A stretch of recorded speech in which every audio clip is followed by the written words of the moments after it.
বুঝতে পারি না সে কুটিরা বাগিনীর হয়ে আমার সত্যি কি করবো মা, আমার যে মনের দুঃখ আর কি ভাই জানো মা, আমি কালো মেঘের পানে চাই না মাগো, চাই না মাগো, মেঘের বরণ বন্ধু আমার আরে কালো সেই শ্রী যমুনার বাড়ি আনতে মানা, নের শাড়ি পরিতে মানা, পরিতে মানা। তাই মাগো আমি কালো মেঘের পানে চাই না মাগো,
বন্ধু আমার এখন আমি করি কি মা,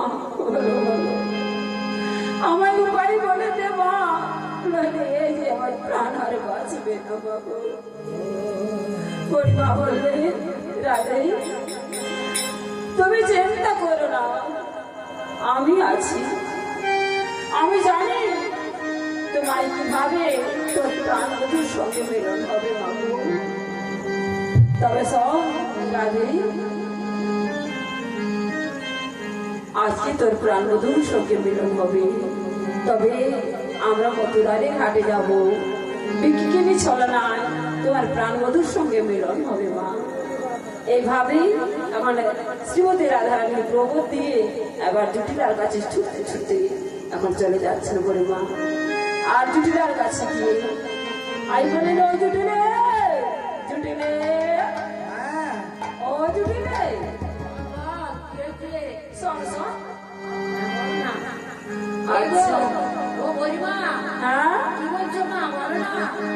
বলছি আজকে এসেছি আমি, কেন জানো?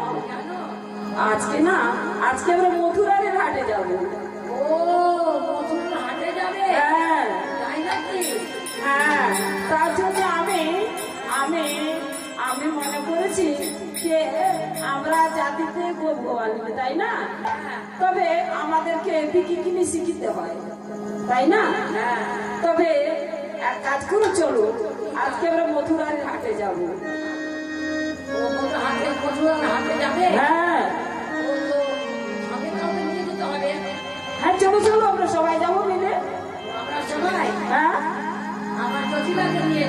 ও ও বোমাকে না না, ও কুকুরিয়ে মেয়ে, ওর সঙ্গে হবে না হবে না হবে না, না না, ও বড় কুকুরিয়ে মেয়ে, ওকে নিয়ে যেতে পারবো না। ঠিক আছে, এখন জুটিরা বললে আমার বৌমাকে তবে নয়ে যাও। ঠিক আছে, আমি বৌমাকে নিয়ে যাব। এখন যেই না জুটিরা বলেছে কি, শুনো শুনো, আমার বৌমাকে তবে নিয়ে যাও শ্রীমতী রাধারানীকে। যেই না শুনেছেন, এখন বুড়িমা অতি আনন্দিত হয়ে এখন রাধারানীর কাছে এসে বললেন, ও বলে ও রাধে, শোন শোন রাধে, আর তোমার কোনো চিন্তা